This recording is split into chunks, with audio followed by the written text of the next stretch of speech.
तो हम लोग फिर से वापस हैं एलसीएम और एचसीएफ में, जो कि प्राइम फैक्टराइजेशन की मदद से हम लोग सीख रहे थे। हेलो दोस्तों, मैं हूं कौशल किशोर और मैं आपको मैथ्स बहुत ही आसान तरीके से समझाऊंगा।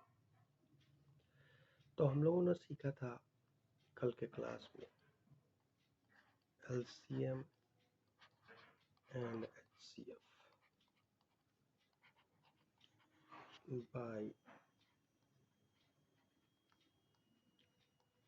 Prime factorisation.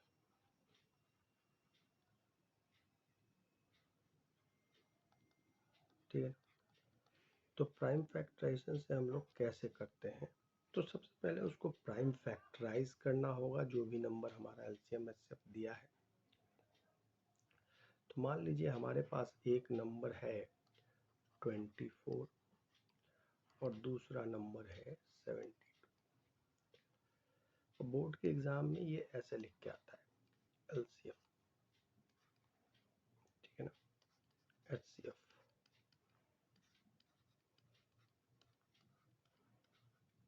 मतलब आपको इस दोनों नंबर का एलसीएम और एचसीएफ निकालना है।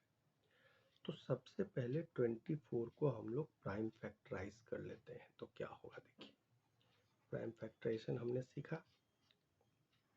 चूंकि ये 2 से भाग लग जा रहा है तो 2 से भाग कर देंगे और इस तरीके से आप प्राइम फैक्टराइज कर सकते हैं। तो 24 को आप लिख लेंगे 2 इंटू 2 इंटू 2 इंटू 3, ठीक है ना, जिसको आप पावर्स के फॉर्म में लिख दें, एक्सपोनेंट्स के फॉर्म में, तो 2 टू दी पावर 3 इंटू 3 हो जाएगा। सिमिलरली हम लोग 72 को प्राइम फैक्टराइज करेंगे। तो देखिए 72 को प्राइम फैक्टराइज हम कर रहे हैं तो हो जाएगा 36, 18, 9, 3 एंड 3। तो इसको लिख लीजिए आप इस तरीके से और पावर्स के रूप में लिख लीजिए।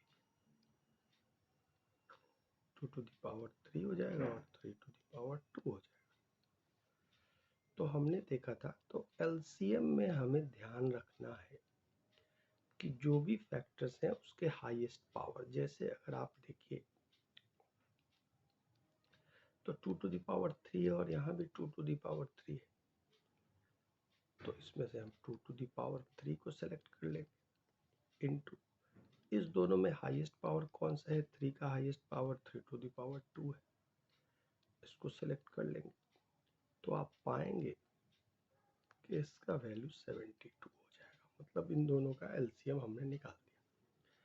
अब एचसीएफ की अगर बात करें तो हमें लोएस्ट पावर निकालना होता है। तो 2 टू दी पावर 3 में और 2 टू दी पावर 3 में हाईएस्ट या लोएस्ट वही रहेगा, तो 2 टू दी पावर 3 हो जाएगा।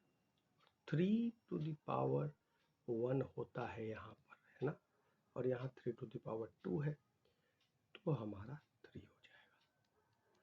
तो आप देखिए ये 8 इंटू 3 इज इक्वल टू 24 आ जाएगा। अब देखिए एक क्वेश्चन आता है ऐसा, वेरिएबल की मदद से हम लोग समझते हैं कि मान लीजिए ए कोई नंबर है एक्स स्क्वायर वाई क्यूब, ठीक है, और बी कोई नंबर है X Y to the power 4। अब इन दोनों का एलसीएम एचसीएफ निकालना है, ठीक है ना। ध्यान से समझिएगा, ये बहुत इंपॉर्टेंट है बोर्ड के लिए। इस तरह का क्वेश्चन आने की संभावना बहुत ही ज़्यादा है।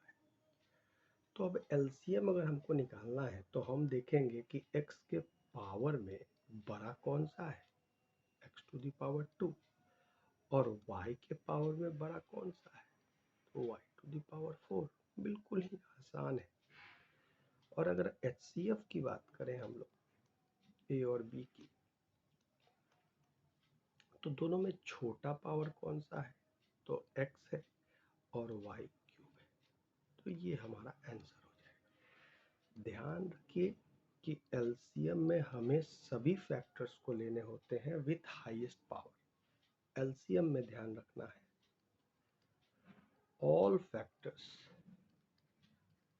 all factors with highest power।